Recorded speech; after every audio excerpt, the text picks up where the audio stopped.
صحیح بخاری میں حدیث ہے، نبی علیہ السلام کے پاس واشی آیا فتح مکہ کے موقع پر، اور وہ واشی کون تھا؟ قاتل حمزہ۔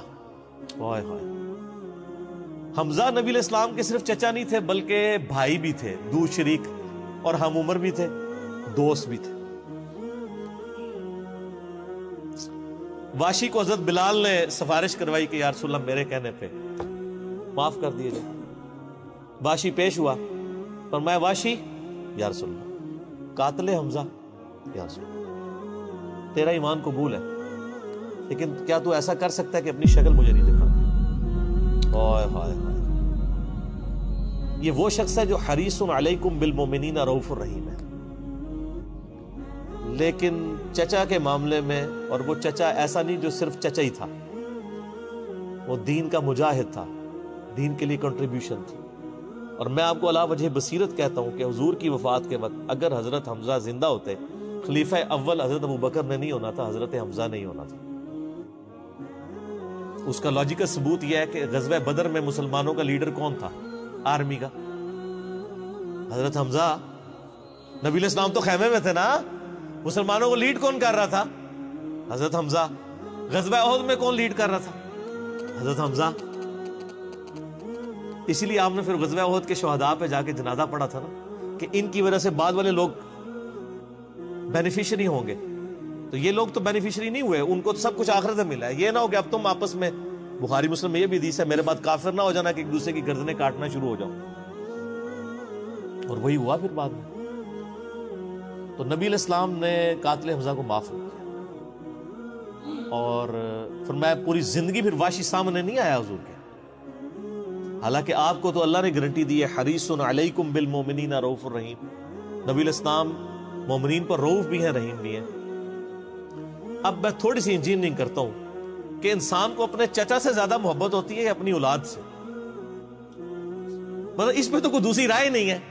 جن جن کے بچے ہیں، یعنی میرے بھی اپنے بچے ہیں، آپ میں سے بھی اکثر لوگ شادی شدہ بیٹھے ہیں، آپ خود انالیسس کر لیں، بلکہ اولاد تو بعض کا انسان کو ماں باپ سے آگے ہو جاتی ہے۔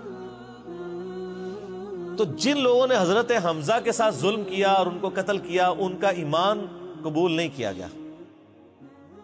تو جن لوگوں نے حضرت حسین ابن علی کے ساتھ ظلم کیا، یا حضرت علی ابن ابی طالب کو تکلیفیں دی ہیں جو حضور کے بچوں کی جگہ تھے، ان کے بارے میں آپ ایکسپیکٹ کر سکتے ہیں کہ نبی الاسلام کے دل میں ان کے بارے میں کوئی محبت کے جذبات ہو؟ Not at all. حتیٰ کہ آپ دیکھ لیں مسند احمد میں تواتر سے وہ حدیث نقل ہوئی ہے کہ ابن عباس کہتے ہیں کہ ایک دوپہر کے وقت میں نے خواب دیکھا اور میں گھبرا کے اٹھ گیا اس خواب کی وجہ سے۔ میں نے دیکھا کہ نبی علیہ السلام جو ہے وہ پرانگدہ حالت ہے، بال بکھرے ہوئے ہیں، جسم پہ گرد پڑی ہوئی ہے، ہاتھ میں خون کی ایک شیشی ہے، اور میں نے کہا یا رسول اللہ میرے ماں باپ قربان، آپ کی کیا حالت ہے؟ تو فرمایا کہ یہ حسین اور اس کے ساتھیوں کا خون ہے جو صبح سے میں کربلا میں سمیٹ رہا ہوں۔ اور یعنی ایک اللہ کی طرف سے دکھایا گیا یہ تشبیہ، یعنی ایک علیحدہ سے ایک محکمہ خواب، ایک محکمہ بالکل الگ سے۔ آپ مجھے خواب میں آئے تو آپ کو نہیں پتا ہوگا کہ آپ میرے خواب میں آئے، یہ اللہ تعالیٰ تمثیلاً دکھاتا ہے۔ اور نبی علیہ السلام کو خواب میں دیکھ رہا ہے کون؟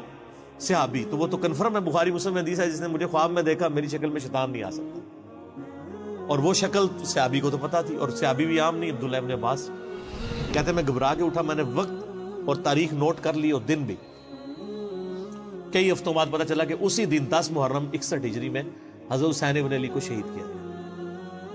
تو حسین ابن علی کی وفات کے اوپر یہ ابن عباس کو خواب میں آنا، حضور صلی اللہ علیہ وسلم نے انڈیکیٹر دے دیا ہے نا۔ اسی حدیث کو نقل کر کے اسماعیل دہلوی، جس کو دیوبند اور اہل حدیث جو اس وقت پریکٹیکلی یعنی ایک سمجھ لیں کہ یزید کے ٹھیکیدار بنے ہوئے ہیں اس کے دفاع کے اوپر، ان کے مشترکہ امام ہے اسماعیل دہلوی، شاہ ولی اللہ دہلوی کا پوتا۔ اس نے جو کتاب لکھی ہے نا تقویت الایمان، جس میں گستاخیاں بھی ہیں، وہ اس کتاب کے اندر ہم نے اس کا جے پی جی بھی لگایا تھا، اس میں اس نے لکھا ہے کہ اس حدیث سے پتہ چلا کہ نبی علیہ السلام وفات کے بعد بھی اللہ کی جنتوں میں حسین کے قتل کی وجہ سے غم زدہ ہیں۔ اور اس نے بھی لکھا یزید پلید لفظ لکھا، وہ اس پوری کتاب میں جہاں جہاں لفظ استعمال کرتے ہیں یزید پلید استعمال کرتے ہیں، تو بعد میں سعودیہ ایران ٹسل شروع ہوئی تو یہ یزید کی وکالت کرنی شروع کر دی. اہل حدیث تو خیر اس وقت ناصبیت اور یزیدیت کا جھنڈا اٹھائے ہوئے ہیں. دیوبند میں کم لوگ ہیں ایز کمپیئر ٹو اہل حدیث، اور بریلویوں میں تو بہت ہی کم ہے. تو یہ میں آپ کو صرف ایک کمپیریزن بتا رہا ہوں کہ انسان کو اپنی اولاد سے جو محبت ہوتی ہے وہ تو آپ سوچ نہیں سکتے.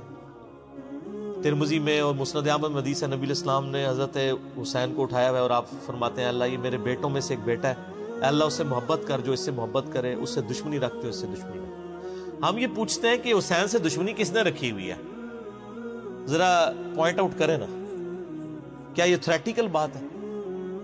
تھی نا دشمنی، آج تک ہے، اس زمانے میں بھی تھی. تو وہ ان لوگوں کو پھر ان کے ساتھ کیا معاملات ہوں گے؟